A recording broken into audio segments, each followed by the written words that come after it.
Welcome everyone to the latest Charity Chats. It's December at the time of recording, but you'll be seeing this in the new year.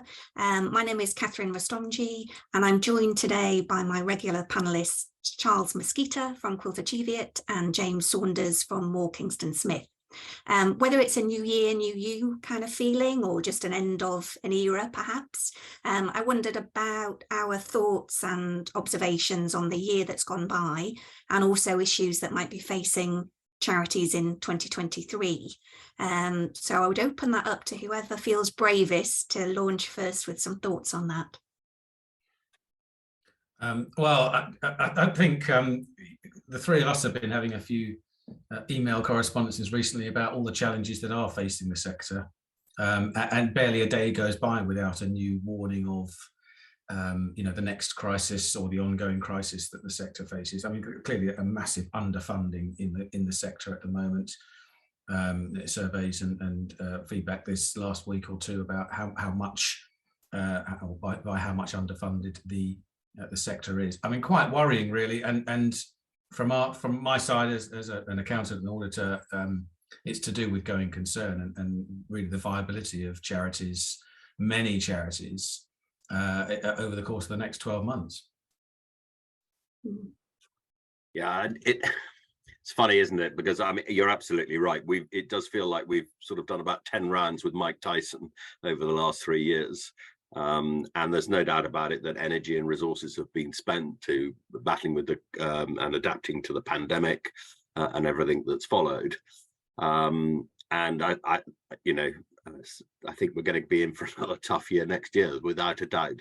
But I also think that actually, trustees are just you just have to think about different ways of doing things and do it. And also, I think we're going to have to say no. I mean, I think about it from a trustee of, hark on about Glasspool, but we're spending 2 million a year to help relieve poverty. Well, the fact is, I'm not going to solve poverty in the UK. Government has got much bigger amounts of money that it spends, but what I do look at is how efficient we are and whether what impact we're having, and are we making the application for grants as easy as possible to get the money as quickly to those that need it. And we've gone through quite a big transformation on that basis, which has led to its own problems. I mean, we're now opening up our grants thing every Monday for about 5 minutes, which has its own issues. So we're having to rethink about how we do that. But I only have a certain amount we can spend, and that defines what we can actually do. And I don't know about you too, but I felt that earlier this year, I think coming out of the pandemic, there was more positivity for the sector. Those that had survived were doing great things, had adapted, had made changes that they needed to, and were ready to face the future. But at the moment, it just seems to me there's a lot of talking things down, and that confidence is being eroded, and charities are being told almost to hunker down and prepare for the worst. And I just don't know if that's counterintuitive and isn't helpful for trustees to be hearing that. Yeah, you've got to wonder, Catherine, how many new ideas are left in the locker after the last 3-4 years, and even going before that. Even going back to the 2008-9 period. How many new ideas are left in the locker, and how much more belt tightening can there be? We've been told in the last couple of years that charities have pared their staffing and their operation costs down to the bare bones. Well, if there's more funding cuts and more funding reductions coming up, there's only one end to that story, which is nowhere near enough income to cover the costs of the sector as a whole. So yeah, there comes a point where we've got a lot of strikes going on at the moment in different sectors. Perhaps the charity sector should go on strike and say to government, we're not prepared to do this mopping up anymore of services that you think we should do more efficiently than we are, when we're doing the best we possibly can. Well, it goes back to that original thing, doesn't it, of where does the welfare state stop and charity start? And it's a debate we don't seem to want to have. We have it all the time, Charles. Well, I know we do, but I still think that you're absolutely right. And there have been 1 or 2 charities that their staff have gone on strike. and you have sympathy for them. But there's a real dilemma here, isn't it? Because you feel a complete responsibility to your beneficiaries and you don't want to let them down. But actually, there comes a time when you've just got to say, well, I'm terribly sorry, but we can't be subsidizing government if that is their responsibility, and actually put it back to politicians and say, okay, guys, you've actually, if you know, you've got to make the decision and take the responsibility for that. You know, it shouldn't be left down to the charities to have to, you know, be seen to be the bad guys when actually they're not necessarily the ones who should be funding, or their funding is being cut. So yeah, I'm in massive sympathy for that. But you know, there is only a finite amount of money that could be spent.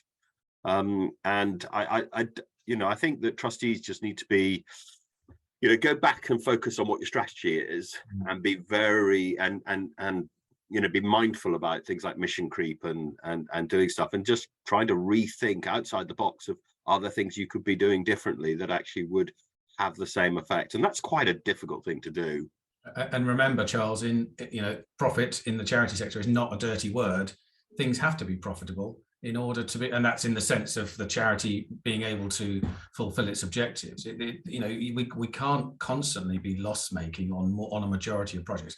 And I do get that feeling from an awful lot of my clients and contacts who are saying, you know, we are, as you said earlier, we're saying no to what we know we are going to make a loss on, and we're not going to fund those from reserves anymore. One or two projects that we think have strategic relevance, absolutely, but just doing it because there's not enough money, and we, you know, that idea of growth rather than you know, profitability or recoverability. You know, very few bigger charities now, I think, are just going on growth and just you know, hoovering up projects just because, or contracts just because they're there. Yeah, I think rather than using the word profitability, I think use the word surplus. You know, you can't run something at a loss continuously, because at that point you go back to your going concern issue, don't you? And I do wonder whether we'll see more charities failing. You know, will they shrink and go back to their core? Will they merge with others? Will they close altogether? I don't know if we will see a bit of a reshaping of the sector generally. Well, we know that there's definitely an appetite for partnership, much more collaboration. You know, we've done a webinar on this before, and it's really increasing. COVID really brought that to the fore. It made people aware and conscious of quite how much stronger teams are when they work together across charities. You know, mergers is always going to be a difficult subject. We've covered that before, but the partnership approach and the collaboration, very, very strong at the moment. I don't see any sign of that reducing at all, because people have seen the benefits. I thought it was also quite interesting with the chair of the Charity Commission coming out for a call for the very wealthy should be doing more, and comparing it to the US. I'm not quite sure whether that's actually sidestepping the issue, because even if they did step up and did what they did, it's still not going to really resolve the issue, because it's relatively small amounts. I mean, it's big money, but small amounts of money in the scheme of things. And it doesn't solve the structural problem, or you know, where the majority of the deficit, if you like, in the sector is because it's fundamentally underfunded for what the services are. We shouldn't be waiting on windfalls from wealthy individuals. I found that a strange one as well. There were some really positive comments in that speech, but there were other bits that really jarred in terms of the messaging. And this is always going to be, and I think the point was made, has been made by the Charity Commission themselves. But you know, being the regulator and the main cheerleader is very, very difficult. You know, on the one hand, you've got the stick, and you've got to have the carrot over somewhere. But I mean, it just doesn't sit well at the moment, especially when regulation is so very strict. You know, and that impartiality and independence is just that, you know, you can't get away from it. You can't. So, but that's still going to be addressed at some point. Yeah, and I think that, you know, the new chair is a welcome change to what was there previously, and certainly the tone of what he has been saying, I think, is really encouraging in the respect that he understands the sector. He understands that, you know, trustees are volunteers and actually how much it gives back. But yeah, I mean, you know, that they're effectively funded from government, so there is always going to be a slight issue around that, isn't it? And they've had their funding quite considerably cut over the years. And I think the other thing, sadly, and I don't know how you resolve the issue, but regulation just seems to be going one way, and that to me also is a real dampener on innovation and things. But with all of these things, you get, the interesting thing, isn't it, as this evolves, people then come up from underneath and find different ways of dealing with it and adapting and then coming up with really innovative solutions. So this sort of have this continual evolution going on is quite exciting, and I think we shouldn't forget that that's there and it's happening all the time. Yeah, and I just think there isn't the appetite to report on that. We don't hear about the great projects and the innovative ideas that people are coming out with. We hear about, we're struggling, we're going to close, it's a crisis, it's always a crisis, and I don't think that helps to label it like that, because I just think that it has that ripple effect through the sector. Yeah, I think, having said collaboration earlier, collaboration is a real strength. Actually, the collaboration is working on projects together. It's not so much sharing of ideas. Yeah. And that might well be, an area that could improve. Sorry, Charles. No. And I think you're absolutely right. And I think people need to be open-minded about that. And I think they need to look for the opportunity rather than the reasons not to do something. Now, I was just thinking about climate change. I mean, we've had, COP27 and everything else. And you look at it and everybody looks to governments to be the solution. And in fact, they're not going to be the solution. We're going to be the solution. And everybody is going to have to do something just to contribute towards resolving the issue. Whether that's just making sure when they go to the supermarkets, they complain about how much stuff is wrapped in plastic and how difficult it is to buy things that are not wrapped in plastic, and probably more than once wrapped in plastic. It's whatever it is, but we've all got to do our bits, and charities, I think, are exactly the same. I mean, we're just going through, again, a review of looking about how we're tackling it, not just from within the organization, but also those people we're engaging with, and can we actively encourage them, not trying to make it a sort of a difficult problem, but encourage them actually to be doing more and moving along with us on the journey, because actually that's going to be an important part of what we do. I think it's interesting as well to do that as a positive choice rather than a moral crusade. I get really fed up of people trying to make me feel bad about, oh, you've bought this or you do that or you live like, that's not the way to change behaviours, I think. And I think the sector generally should be praised for the volunteers that it has, for the work that it does, rather than ground down. I think the stories lately are very negative about how charities are behaving and whether government is critical of that. Yeah. And I don't know how you change the understanding either within, politicians or within the general public. And maybe that comes back to charities just need to be better at communicating. And and the problem is, I think there's a difference between communicating a good message and fundraising. And I think the asks are becoming harder and harder and harder because it's becoming more and more competitive. Letters, I mean, you just read them dropping through your letterbox and you just go, and that also becomes a bit fatiguing in the respect, actually, what you want to do is hear a good story, but don't just keep asking me for more and more and more money. And yet, Charles, I mean, there was just a story, I think only a couple of days ago, Greenpeace have released the number of people who stopped subscribing or stopped donating to them, being subscribers in a particular month.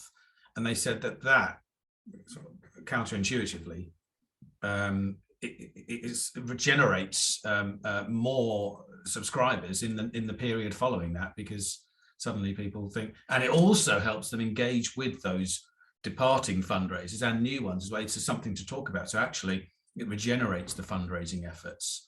So that, going back to our point about novel ideas and different thinking about things, releasing what purports to be quite negative data, this is the people that we've lost this year or this month or whatever it was, actually they can turn it round into something quite positive. Yeah. And I think trying to finish on a positive, James and Charles, whether there is a happy thought or a suggestion for trustees for the sector about what they could bear in mind for next year. Do you have any gems you'd like to share? Oh gosh, that's a difficult one. I wonder if it is partly that kind of, hold your nerve, keep doing what you're doing, try not to be knocked off course. And I mean, I'm going to give one because it's just it's a market one of, the markets are forward indicators. Everybody looking at now and should we be investing and everything else, or should we be invested? And you go, yeah, but the markets are thinking 9-12 months ahead. And the other thing I always say to people is that, if you're invested and you're getting a 3% income, you're being paid to wait. And so I think trying to think ahead and actually take some time, actually over Christmas or New Year, or if this goes out after that, then you can't do it. But it's just take a step back and just to reflect about all the good things that are going on and all the potential and opportunities out there. There is an awful lot of it. I think you're quite right. I think you can get too much focused on the negatives and forget about actually all the amazing stuff that is happening in society and life and everything else. Yeah, I mean, the one opportunity that springs to my mind and has done for some time is the opportunity for corporate partnerships and engaging with philanthropists. Having said earlier, it's not down to private individuals. Actually, there is a whole chunk of still relatively new philanthropists, well-meaning, wealthy people who want to do things. They don't just want to give to charity and say, here you go, that's, go and do your good work. They want to be engaged. They want to see the results, the fruits of their labors being, actually putting money into charities, working with them, again, that collaboration, but also working with these newer entrants to the sector. And this means that you've got to sell yourself to them. You've got to show the value that you bring, not just, this is an extreme to make a point, but don't just stand there with your hand out saying that, we're a charity, please help us. You've got to be recognised. But the more you can sell yourself to those donors, the more you can, show the real benefit you bring to them as well as to your beneficiaries. I think that marks out a slightly different thinking in charities than others. I think, can I just add one thing to that? I think two things I'd say. One is understand what a partnership means, and that is there is an equality there. And the second thing I think is that this is a transaction, I hate to do it in that, where both parties are receiving something for doing something, and being very clear on what the benefits both sides are, and being just completely realistic about what that is, I think really helps to make those partnerships work well. Great. Thank you both. That's the end of our year. Thank you for listening to this session. I hope you found it useful, interesting, thought-provoking. We love to hear any feedback from you, that whether you disagree with us on things or whether you do endorse what we're saying as well. Would be great to hear your thoughts. We look forward to seeing you at the next session. Thank you.